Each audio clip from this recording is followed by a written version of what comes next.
So, I'm guessing if you've clicked on this video, you've got at least a passing interest in property in Japan. I wanted to create this video to discuss some of the reasons why I have bought property in Japan, and I think I will go on to explain the process that I've been through, what I've learned, what some of my future plans are, and see if I can share that with other people. Now, I've been looking for a property in Japan for about a year and 3 months. So that's involved research stage, just general looking for a house, a bit of back and forth between the UK and Southeast Asia and Japan. So I have looked mainly in the Hyogo area, so to the northwest of Osaka, to Osaka, and then down to Nara and Wakayama. Wakayama is the prefecture that I've now bought a property in, and I have got the house completed, or the purchase of the house completed, on January the 13th of this year. I will be going back to Japan in a week's time, and I'll be picking up the keys. I'm just in the process of navigating the water being metered again, as well as getting the house connected back to the grid for the electric. So I'll need to be putting a new breaker into the house. The house is an Akiya, so it was abandoned, or it was left. It wasn't abandoned. It was left empty for 2 years. So it was owned by an elderly couple. I think they lived there since the house was built, from what I understand. So that was in the 80s.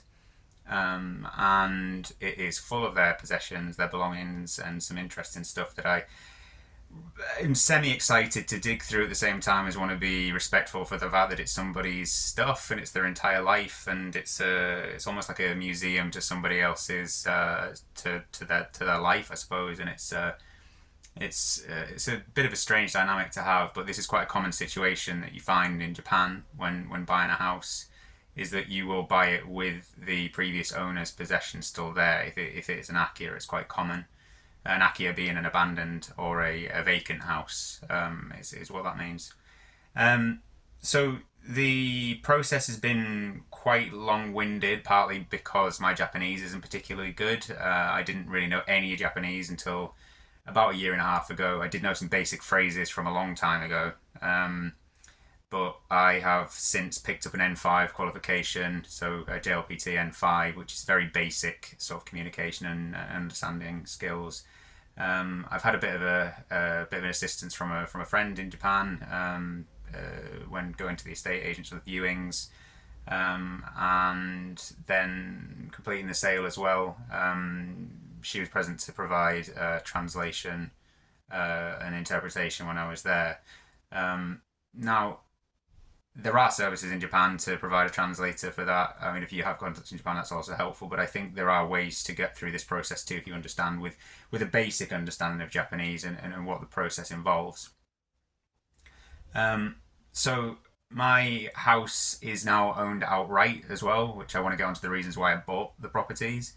In the UK, things are extremely expensive these days, as they are in many places in the world. The cost of living, even in Japan, is going up. I think this is happening across the world, but having a base somewhere internationally was of huge appeal to me, and I've spent quite a lot of time in Asia throughout my life.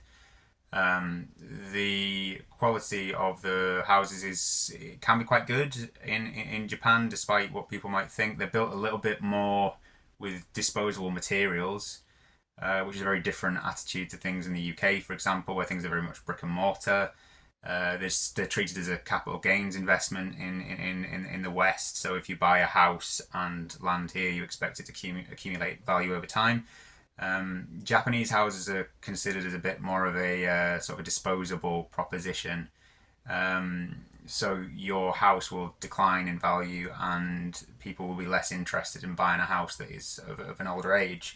But that doesn't mean that they aren't livable environments. They're pretty easy to sort of repair and maintain by comparison to properties, say, in the UK, where if there was a foundation issue in the UK for a house, for example, it's a major task and a major refurb that could cost you the value of a whole house again here to fix.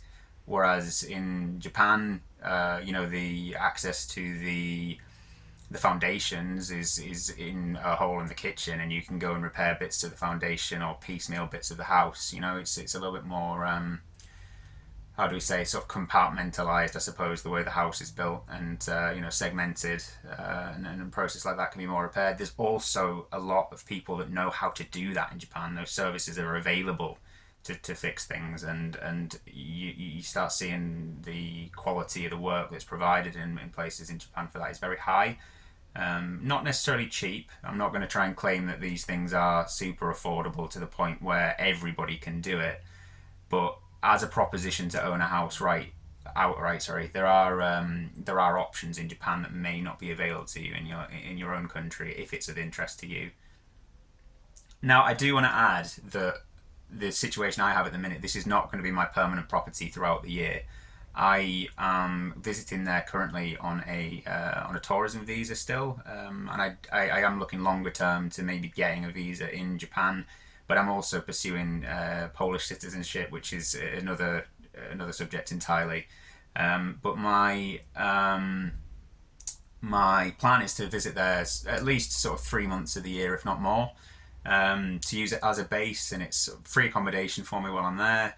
It gives me access to other options in Asia, and I can also use it as a base for other people for just stays, and not particularly for a profitable purpose yet, but may turn it into a long-term let. There are opportunities to turn it into an Airbnb later, and I have researched the options to do that, and I would explore that with other people. I would like to discuss that here too. I will go into that in future videos, and I'll keep you updated with the property and the refurb too. I think I'll take some videos when I'm back in Japan. I'll show what the property looks like, what I'm dealing with, what the process is like, and would be happy to answer any questions to people that might be interested in it too.